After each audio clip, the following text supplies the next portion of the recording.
Hello my beauties, from me, from Harley, who is snoozing on the chair, probably snoring.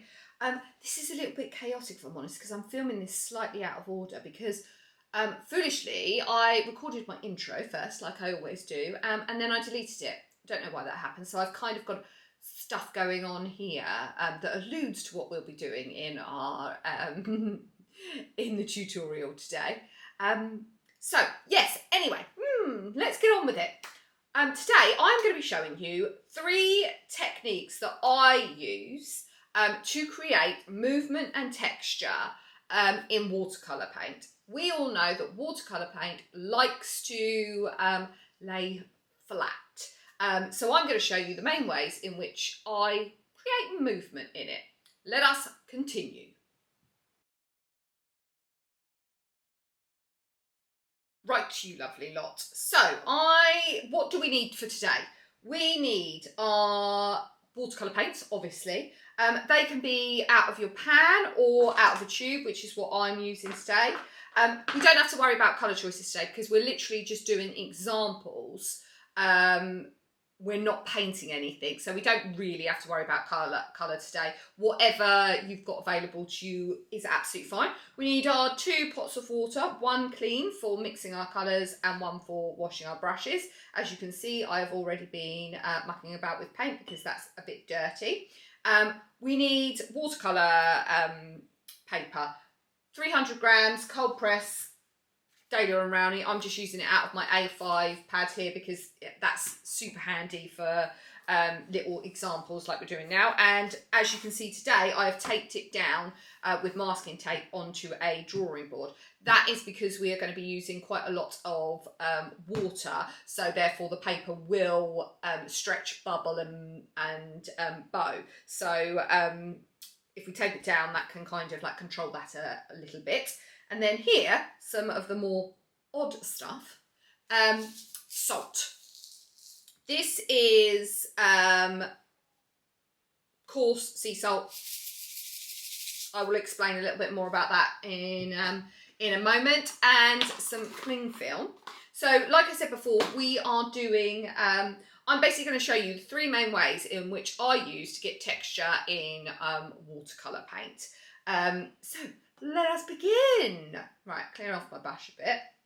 Now, the first one I'm going to show you is I'm going to use just any old colour, to be honest. It doesn't really matter. I'm not adding in any of the colours. I'm just creating a surface of paint to show you the technique. So, there we go, using our Windsor violet there. What a beautiful colour.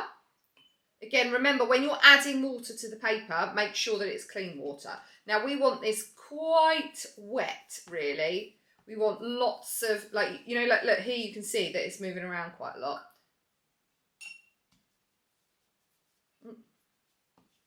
Actually, going to add a bit more water. Want lots of movement there. Right, easy, job done. There's your painting, guys. Right, let me show you. Right, so now I'm going to take my salt. And I'm going to pour it out onto my hand.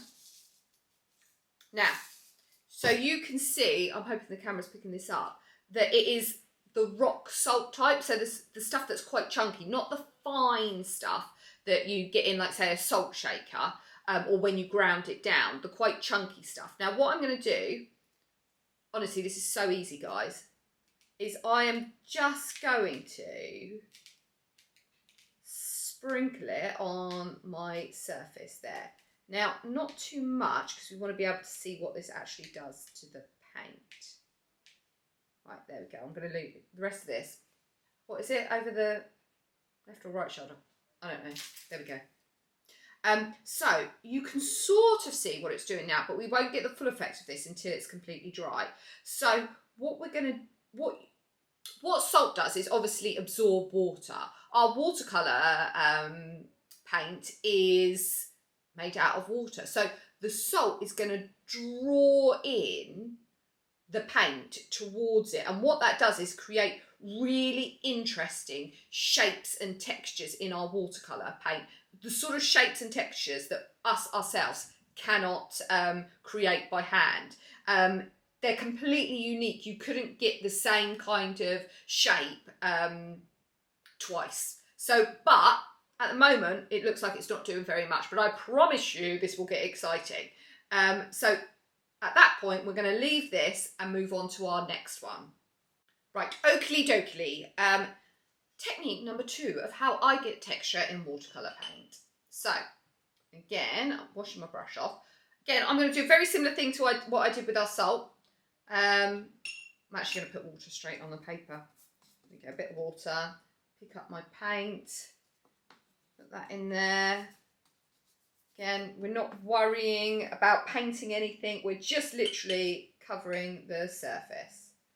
There we go. And actually, what I'm going to do is I'm going to add a different colour in here just for fun. No, that doesn't look very different. Yeah. There we go.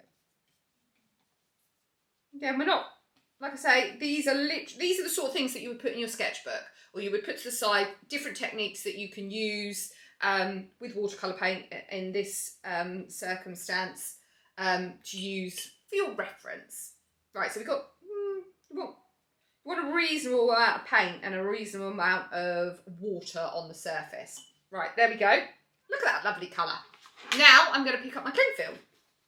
This is bog standard, ordinary, everyday cling film. There is absolutely nothing fancy about this whatsoever. And why is it so impossible to get off the roll? There we go. There we go. Now what I'm going to do is I'm going to place the cling film on my paper there.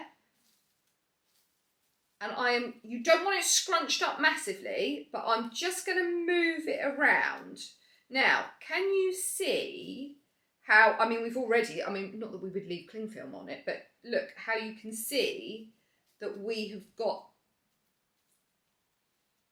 these kind of interesting crinkles and lines and shapes in there. So what we have to do is, and I'm sure you've guessed it at this point, is just leave it. We must leave it until it dries. On to our third and final technique for getting texture and movement in watercolour paint. These aren't the only techniques that you can use for it. These are just the 3 techniques that I use the most of. This is what we're doing now, wet on wet. I know I've spoken about it previously in other tutorials. So now I'm going to kind of show you it, basically. Oh, my brain has gone. I haven't eaten breakfast this morning, so I'm quite hungry. So that is my excuse. Oh, look what's going on here. See what I mean about the salt? Right, anyway, back to it. I have just cleaned off my brush, so it's nice and clean, and then I've picked up the clean water. And I am just, look, it's semi-clean, but never mind. So I am just using my clean water, and I am soaking the paper.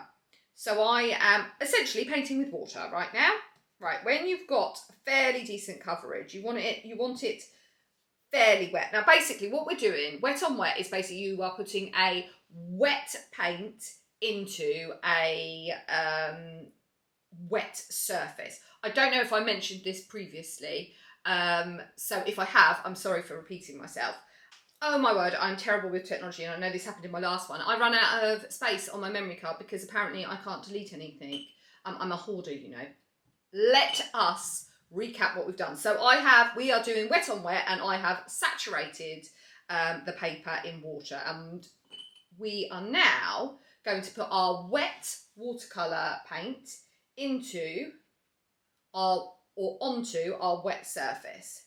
Now look, can you see how we don't have any kind of control over the paint as such? Look just how much that travels through the water. It wants to move, it wants to travel. Now I'm going to actually add, because this will show you, it's a slightly better example of it if I start adding different colours in.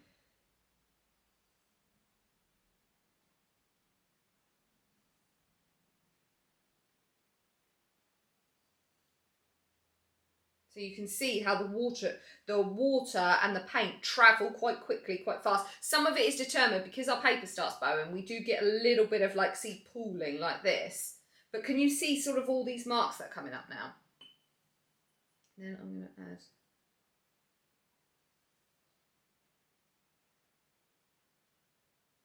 Look, again, can you see how when you add another colour, it pushes the paint?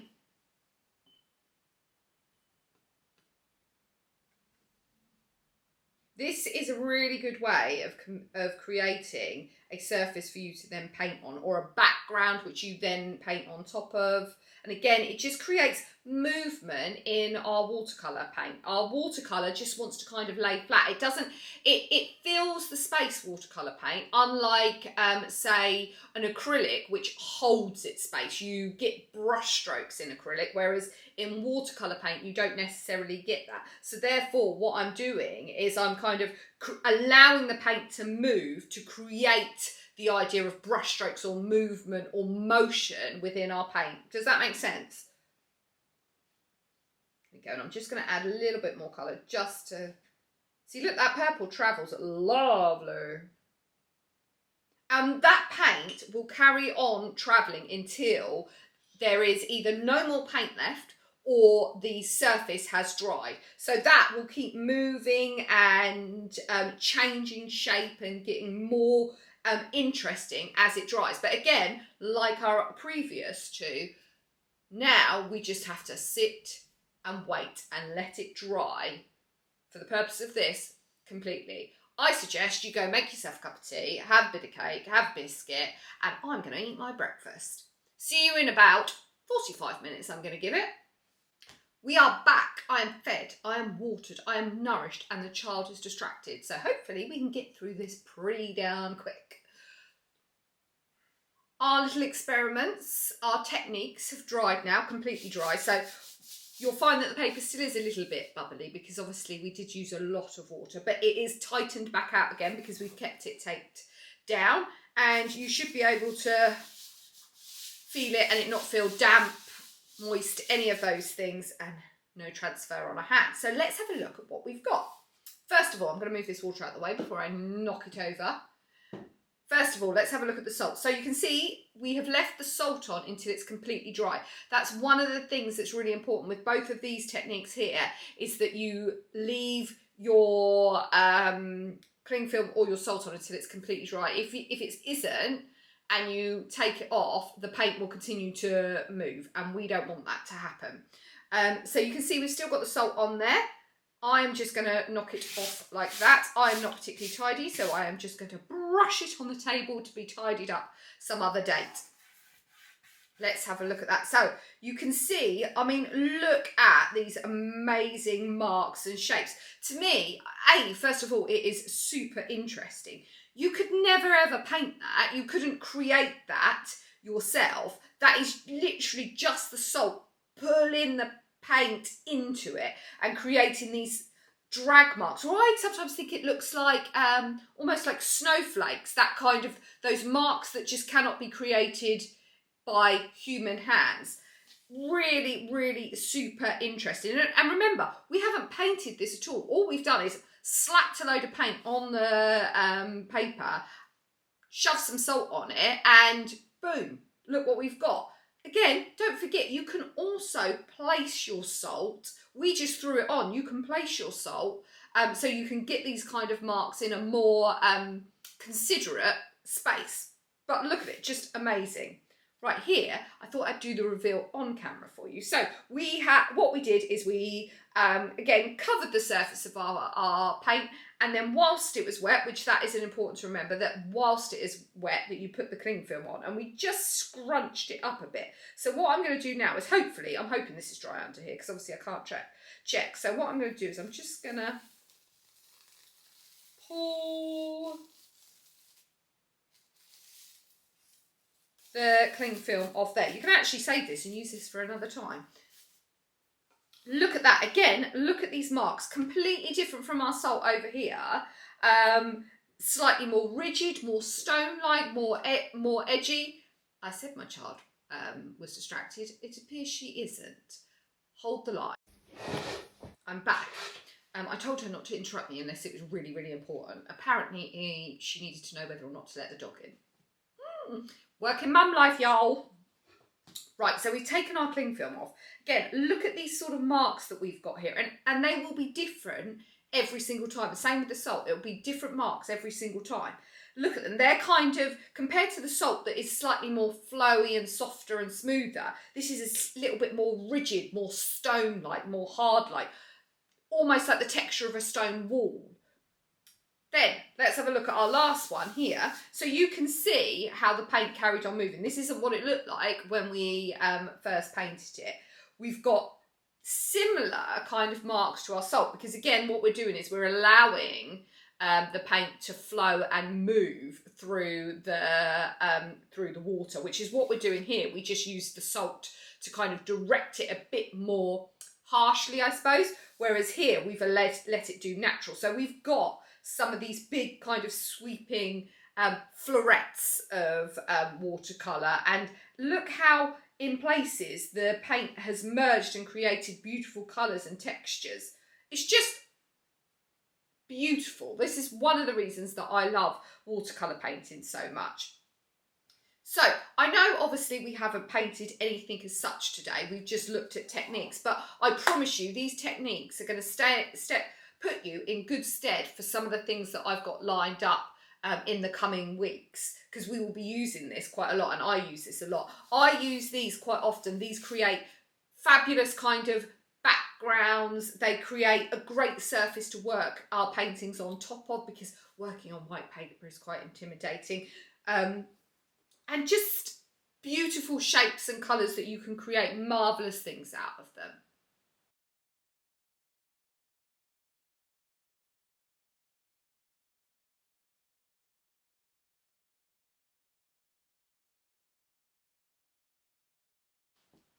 Thanks for tuning in again, guys. I know we haven't painted anything as such, but yeah, this is going to put us in good stead for what's to come.